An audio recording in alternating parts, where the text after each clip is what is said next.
সত্ৰত ডাঙৰ দীঘল হৈছিলোঁ আৰু সত্ৰৰ সংস্কৃতিকে লৈ মই এটা এই অসমৰ বাহিৰতো মই সত্ৰীয়া নৃত্য প্ৰদৰ্শন কৰিছিলোঁ। প্ৰয়াত মণিৰাম দত্ত বৰবায়ন তেখেত মোৰ গুৰু আৰু তেখেতৰ মই শিষ্যত্ব লাভ কৰি বিভিন্ন সময়ত মই এই সত্ৰীয়া সংস্কৃতিক সেৱা কৰিবলৈ সুবিধা পাইছিলোঁ। যেনে জৱাহৰলাল নেহৰুদেৱৰ আতিথ্য আমি আতিথ্য গ্ৰহণ কৰিছিলোঁ আৰু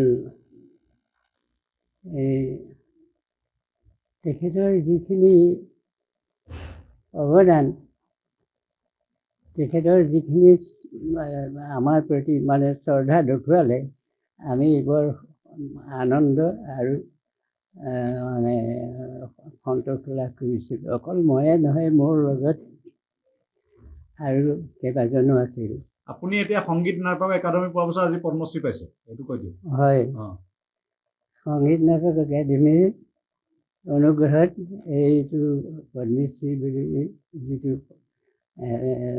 উপাধি আহিছে সেইটো মই গ্ৰহণ কৰিছোঁ আৰু সেইটো পাই মই নিজকে ধন্য বুলি ভাবিছোঁ। আৰু আপোনালোকক যে মই একেলগে দৰ্শন পোৱাৰ মোৰ আপোনাৰ সুযোগ হৰিয়ে দিছে বুলি মই ভাবিছোঁ।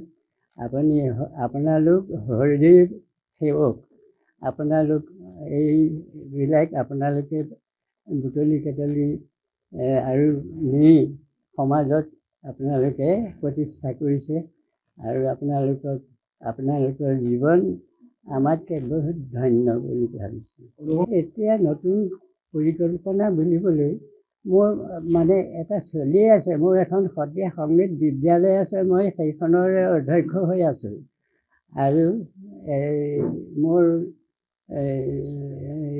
মাজু ছোৱালী বিভা শইকীয়াই বৰ্তমান সেই বিদ্যালয় মানে সেৱা কৰি আছে। বিদ্যালয়ৰ ছাত্ৰ ছাত্ৰীক তেওঁ শিক্ষা দি আছে আৰু মই অধ্যক্ষ হিচাপে মই সেই শিক্ষা দিয়া চাই আছোঁ। উঠি অহা প্ৰজন্মক কিবা আহ্বান জনাব নেকি? নতুন প্ৰজন্মক কিবা আহ্বান জনাব নেকি সত্ৰীয়া সংস্কৃতিৰ বিষয়ে কিবা? তেখেতসকলৰ ওচৰতো নতুন সকলকহে শিকোৱা হৈছে আৰু তেওঁলোকৰ পৰা আমাৰ সত্ৰীয়া সংস্কৃতি যেন সংসাৰত বিয়পি যাওক, এইটো মোৰ মনৰ অভিলাষ আছে। সেই অভিলাষটো মোৰ যেন পূৰণ হয়, সেইটো হৰিয়ে যেন মোক সেইকণ সহায় কৰক। সেইটো মোৰ অন্তিম সময়টো যেন মই সেইটো আশা লৈয়ে মই পাৰ হৈ যাব লাগিব। বয়স এতিয়া 96 চলি আছে। দেউতা হৰিচৰণ শইকীয়া, কমলাবাৰী পুৰণা কমলাবাৰী বুলি যিখন কোৱা হয় মাজুলী, সেই পুৰণা কমলাবাৰীতে তেখেতে 8 বছৰ বয়সৰ পৰা ডাঙৰ হৈ সত্ৰীয়া নৃত্য শিকি বুজি বাহিৰত প্ৰচাৰৰ কাৰণে অহৰ্নিশে লাগি আছিলে। প্ৰায় 8 বছৰ বয়সৰ পৰা যি শিক্ষা লাভ কৰিলে, সেই শিক্ষা বিভিন্ন জাতি বৰ্ণ ধৰ্ম নিৰ্বিশেষে তেখেতে এই প্ৰচাৰৰ কাৰণে লাগি আছিলে আৰু সদৌ শেষত আমাৰ 2011 চনত সংগীত নাটক একাডেমী বঁটা টেগৰ বঁটা পাবলৈ সক্ষম হৈছিলে আৰু আজি এটা বৰ সৌভাগ্যৰ দিন আমাৰ বাবে।